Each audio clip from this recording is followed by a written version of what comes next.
Và đặc biệt là video này tớ sẽ share cho các bạn cái công thức độc quyền một tông cam siêu đẹp siêu đẹp.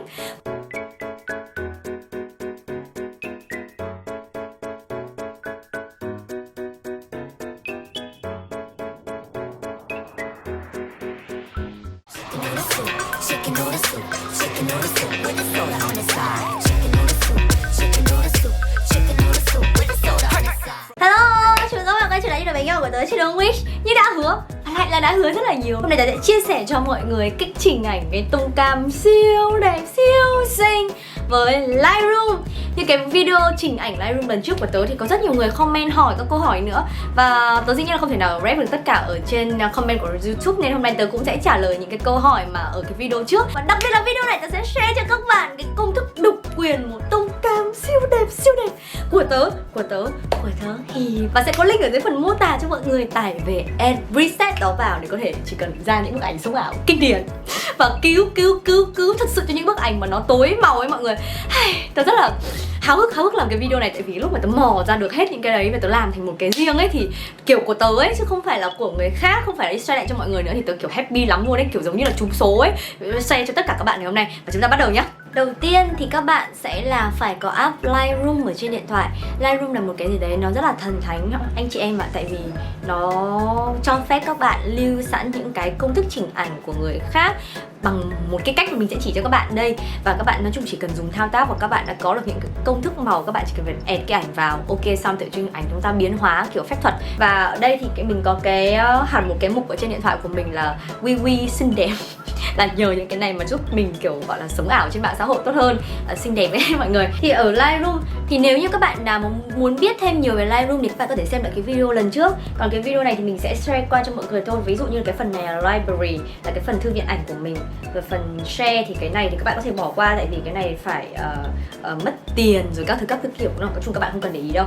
Phần learn này là những cái các bạn có thể học được bởi những cái Lightroom của người khác và những cái công thức chỉnh màu, nhưng mà thôi chúng ta không cần quan tâm đến việc đấy. Cái quan tâm đấy là gì? Mình sẽ chỉ để cho các bạn chỉnh cái tông cam mà gần đây mình đang nghiện, kiểu đắm say đắm nuôi cá chúa. Các bạn có thể lên Insta của tớ để ngó, toàn là tông cam, một cái màu cam mà kiểu trời tôi cảm thấy kiểu summer rất hợp cho cái mùa hè này và sống ảo rất là tốt. Đầu tiên thì bấm vào cái phần mà thêm ảnh nhá, sẽ là from camera roll này, lấy một cái ảnh và đây là cái ảnh gốc mà tớ chụp gần đây, và cũng như các bạn thể thấy là ánh nắng các thứ nó đang rất là đẹp đúng không? Sau khi mà add cái này vào Lightroom thì các bạn bấm vào cái phần preset, thì cái ảnh tông cam gần đây mà tớ hay sử dụng ý là link tớ sẽ để dưới phần mô tả cho mọi người. Và những 80 công thức này là 80 công thức mà đỉnh lắm nha mọi người. Mình sẽ thử chọn nhá, bạc đỏ hay ho này. Ui, nó ra một cái màu mà nó làm cho tớ giống kiểu zombie luôn rồi ấy. Cam bạc tiếp thì cái này nó gọi là cam tươi kinh khủng luôn. Cam cà phê sữa là một cái màu ở đây tớ rất là thích. Cam chả biết như thế nào, wow, nó làm cho da tớ glowy lên, các bạn thấy không? Nhìn cái da nó phát sáng luôn. Cam kiểu sáng thì cái này trông hơi kiểu đây cả lựa đi chợ quẹo lựa. Uầy, cái này thành cho tớ nhuộm da luôn. Cam nâu ấm thì tớ vẫn đang rất là băn khoăn với cái màu cam cà phê sữa với cam chả biết như thế nào. Có vẻ như cái cam chả biết như thế nào này tớ đặt tên thôi, các bạn có thể đặt tên tùy ý. Thì nó đang làm cho tớ cảm thấy siêu đỉnh. Còn cái này thì nó dịu hơn một chút. Thôi đặt cam chả biết như thế nào đi. Wow, quá đỉnh. Sau khi đấy đánh dấu V thì các bạn có thể chỉnh lại. Ví dụ như các bạn thấy cái màu cam nó hơi rực chẳng hạn, các bạn cứ bấm vào phần color thì chúng ta có thể kéo cái temperature này là nhiệt màu của cái tấm ảnh đấy. Có thể kéo này các bạn thấy không? Trời ơi, kéo xanh nhìn trông ghê, trông như một con ma luôn. Kéo lên đây thì trông quá là đậm màu, nên là cái này sẽ để một cái mức nhẹ hơi ấm một chút xíu là temperature 30 nha. Xong bấm vào phần mix thì các bạn có thể điều chỉnh. Ví dụ như cái phần luminance này nó làm cho kiểu phát sáng lên ấy, thì cái màu này từ một cái màu váy nó hơi chìm xuống, như thế nào đang hợp lý rồi. Và phần detail thì chúng ta có thể điều chỉnh cái ảnh nó nét, cái độ đường sắc của nó, ví dụ như sharpening. Đấy, nếu mà không kéo một chút sharpening nào ảnh nó sẽ hơi bệt, nên chúng ta phải kéo lên để cái đường nét nó được rõ. Nhìn quần áo chi tiết nó vẫn sẽ hiển thị rất là rõ ràng, nhưng mà vẫn siêu đỉnh luôn. Đấy, kéo lên một chút, ok. Và đấy, tớ đã có một cái bức hình như thế này, là có một cái bức hình rất là đẹp. Vấn đề của một bức hình đẹp đấy là gì? Đấy là các bạn có cái preset, các bạn sẽ chỉnh một cái bức ảnh này chỉ mất 2 phút, bấm các thao tác, sau đấy xuất ra nhá. Các bạn sẽ chọn file là JPG, đấy là cái dạng file hình ảnh bình thường. Và nhớ là chất lượng hình ảnh là image quality thì các bạn để 100% nha. Sau đấy thì nó sẽ render, các bạn sẽ bấm vào phần save image, một bức hình như thế. Và ở đây thì tớ đang để cái phần logo nên sẽ có cái chữ Hương Wish. Một lưu ý nhỏ cho mọi người đấy là vì điện thoại của tớ sử dụng tiếng Anh cho nên là nó sẽ ra tiếng Anh như thế. Nhưng mà nếu mà sử dụng tiếng Việt thì nó sẽ ra tương tự. Là tại vì tớ có một cái thói quen nho nhỏ là tớ sử dụng tiếng Anh từ xưa đến giờ rồi, cho nên là nó sẽ ra như vậy. Và bây giờ chúng ta có một bức ảnh có thể post lên Instagram. Và tớ sẽ cho mọi người xem cái hình mà nhờ cái công thức mà có thể cứu độ chúng sinh nha mọi người. Trời ơi, cái hình ban đầu thật sự nó tối xấu mà chỉnh lên cái xong hết hồn. Trên Insta của tớ, mọi người có thể thấy là cái tông cam nó đang chiếm quá nhiều trên Insta của tớ và nó rất là xinh. Tớ đã có một cái là Hương Wish Lightroom là để thể hiện tất cả những cái công thức ảnh. Như các bạn có thể thấy những cái ảnh mà tớ là Hương Wish này, ví dụ bấm vào nhá, Hương Wish Orange này, màu đấy thì như cái ảnh này là một cái ảnh gốc. Cái ảnh gốc này thì nó sẽ là cái ảnh mà mang cái thông số kỹ thuật để có thể add vào trong preset Lightroom. Còn những cái ảnh mà nó là ví dụ như HW01, HW02 cho đến HW08 là những cái ảnh file JPG, là những cái mà file hình ảnh mà bạn có thể up lên trên mạng xã hội và điện thoại các thứ có thể đọc được luôn. Còn những cái ảnh mà Hương Wish ở trên là cái file mà mang thông số kỹ thuật nên là các bạn sẽ dùng những cái file này, 8 cái file ở trên này để add vào preset Lightroom. Còn cái này là những cái ảnh đã chỉnh rồi và các bạn sẽ thấy cái sự hết hồn của nó. Đây là cái ảnh mà chưa chỉnh thì trông nó cũng trông kiểu hơi gọi là thiếu sang ấy mọi người. Chỉnh lên một cái úi rồi ôi trông kiểu lúc đầu là ảnh 5 điểm xong chỉnh lên cái tự nhiên thấy 10 điểm hẳn. Và bây giờ mình sẽ chỉ lại cho các bạn là add vào cái preset Lightroom nó như thế nào. Đấy là các bạn vào link này nhá.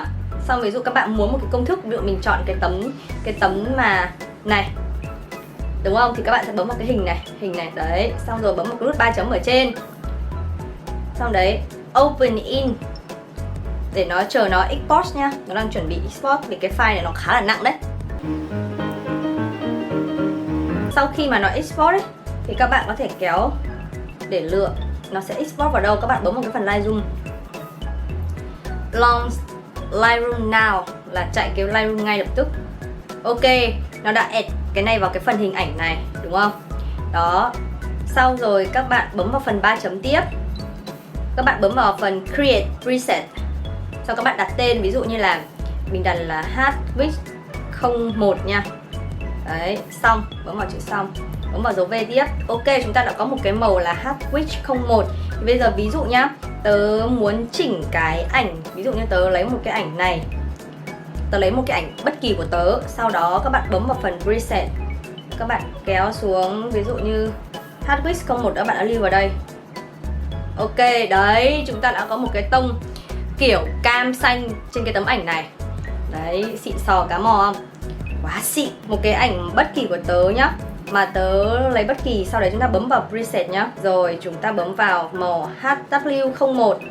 Wow, đấy, nó ra một cái tông màu mà cái tông này thì nó sẽ làm trời xanh rực lên.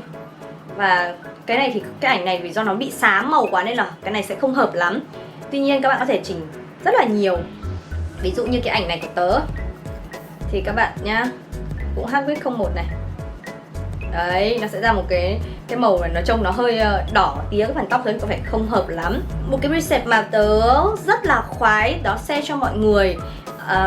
Đây, các bạn có thể nhìn, đây là cái tấm hình, cái màu này ấy là cái màu mà sau khi mà tớ up cái ảnh gốc của tớ lên Instagram thì tớ lại chỉnh cái màu này, tớ thấy màu này đẹp hơn dã man, chẳng lẽ tớ lại xóa cảnh trên Insta tớ post lại.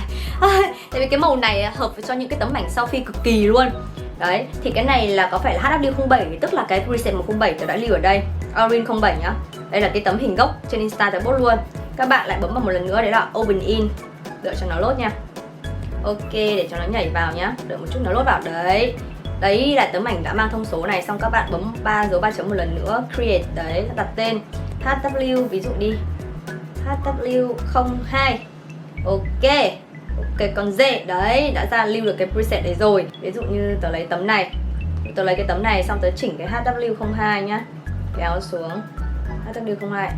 Đấy, một chiều nắng ấm áp, rất là đẹp, rất là hợp ý tớ. Xong các bạn có thể bấm vào phần đấy, hoặc là ok, thế là các bạn có thể xuất ra ảnh, đúng không?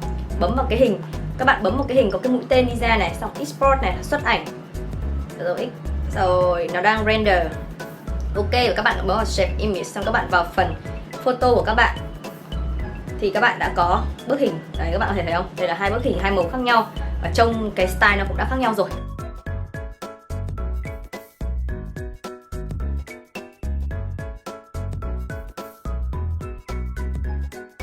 Và rất là đơn giản, chỉ những cái thao tác bấm một chút xíu, các bạn làm nhiều các bạn sẽ quen thì các bạn đã có được những cái bức hình mà tớ cảm thấy là cái tông màu của tớ rất là tâm huyết. Thật ra những cái tông màu này tớ đi mượn của người khác, sau đấy tớ tự kéo tay lại của tớ bằng những cái ảnh riêng của tớ, và sau đấy tớ cũng đã điều chỉnh lại cái công thức riêng và nó thành công thức của tớ. Các bạn cũng có thể lưu những cái công thức đấy và các bạn kéo tay lại, các bạn chỉnh sửa lại thành công thức ảnh của các bạn, như thế cũng đã là một cái riêng của các bạn rồi, và đấy là cái hay của cái việc chỉnh ảnh. Và cũng cảm ơn tất cả những người mà đã share những cái công thức này ở trên mạng, và tớ cũng share lại cái công thức của tớ ở phía dưới, link ở dưới phần mô tả, và các bạn có thể bấm vào, và cái link đấy là link Drive đã mở, cho nên các bạn đừng lo là request password hay cái gì cả. Tớ không có cái nhu cầu thương mại, hay tớ không có nhu cầu các bạn cần phải xin tớ pass mật khẩu hay quyền truy cập hay cái gì. Tớ cũng chẳng lấy đồng tiền nào đâu, tại vì tớ thấy nhiều người bán công thức này kia thì vì thật ra đó là quyền của họ, vì cái họ làm ra. Nhưng mà nói chung là mình làm video với mục đích là mình chia sẻ cho các bạn thôi, chứ còn chả khóa link đâu, nên mọi người cứ sử dụng link thoải mái. Và cái này thì lại là link cá nhân của tớ nên mọi người yên tâm đi, là không sợ bị xóa hay cái gì cả đâu. Và nếu bị xóa chắc chỉ là Drive bị đầy quá xong nó tự động nó xóa thôi. Mình trả lời luôn một số câu hỏi về Lightroom, đấy là nhiều bạn bảo là tại sao tải về app nó lại tiếng Trung Quốc. Thì các bạn đã, cái Lightroom này nó không phải của Trung Quốc, nên là nếu mà các bạn tải về bằng tiếng Trung Quốc thì maybe các bạn có thể xem lại ở cái phần store nha. Và những bạn nào đang để store ở nước nào, nếu mà tải về tiếng nào thì các bạn có thể xem lại cái phần store của Apple. Còn nếu như các bạn đang sử dụng CH Play là những cái dòng điện thoại như Android ấy, thì các bạn cũng có thể xem lại cái phần đấy. Ngoài ra thì cái này lúc đầu có thể bấm nó hơi khó sử dụng, nhưng của tớ là sử dụng tiếng Anh, các bạn hiểu không? Thì các bạn có thể suy ra, ví dụ cái ô của tớ là ô thứ mấy để có thể chuyển sang tiếng Việt. Và thật ra tôi thấy nó rất là đơn giản. Và một cái hay nữa là gì, là quen khi mà sử dụng điện thoại bằng tiếng Anh ấy mọi người, thì lúc sau mà bấm những cái gì ở trên mạng, bấm trên máy tính, các bạn sẽ bấm nhiều và các bạn quen đi luôn ấy. Và lúc mà các bạn chỉnh ảnh, các bạn nhìn những cái chữ, những cái thông số, các bạn kiểu có một cái trình độ tiếng Anh ấy mọi người. Đó là thói quen sử dụng rồi, nên là nếu các bạn hỏi là chị ơi trong tiếng Việt nó là gì thì các bạn có thể so sánh dùng mình được không? Đấy. Ok, và đây là một bức ảnh chưa chỉnh màu, và đây là một bức ảnh đã chỉnh màu, và thực sự là nó cứu rỗi chúng sinh rất là nhiều. Như cái đợt mà tớ đi Bali ấy, mọi người, là cái ảnh cái trời nó xám xịt mây mưa mà tớ đã phải ghép, rồi tớ đã phải chỉnh sửa 8 tỷ nghìn lần mới ra được cái ảnh đẹp. Và công nhận là như tớ đã nói rồi đấy, cái chuyện đi du lịch mà không biết chụp ảnh chỉnh ảnh thì công nhận là lúc sau đi về khá phí. Nhưng dù sao cái việc mà chỉnh ảnh sống ảo trên mạng ấy mọi người, nó cũng chỉ là một phần để giúp chúng ta lưu giữ lại những cái khoảnh khắc đẹp và khiến chúng ta đẹp hơn, chúng ta vui hơn thôi. Còn cái quan trọng mà mình muốn nói là cho dù sống ảo như thế nào thì chúng ta cũng phải cảm nhận bằng mắt, cảm nhận bằng trái tim ở bên ngoài. Và hơn nữa là mọi người nếu mà xem video này xong thì mọi người có thể comment phía dưới một chút để gọi là ủng hộ support mình, để mình có thể ra được nhiều cái video hơn. Và đừng quên cái thăm fanpage lẫn Instagram của tớ để không bỏ lỡ một video nào, bằng cách nhấn like và subscribe channel bé nhỏ. Ok, và chúc các bạn luôn xinh và có bất cứ điều gì thì comment phía dưới nhé. Và lần sau thì có thể tớ sẽ ra một cái video là cứu những bức ảnh gọi là siêu tối, siêu xỉn và trời mây hoa lá rồi như thế nào đấy, rồi làm ảnh động kèm nhạc bla bla. Ok, nếu mà các bạn thích. Và bye bye.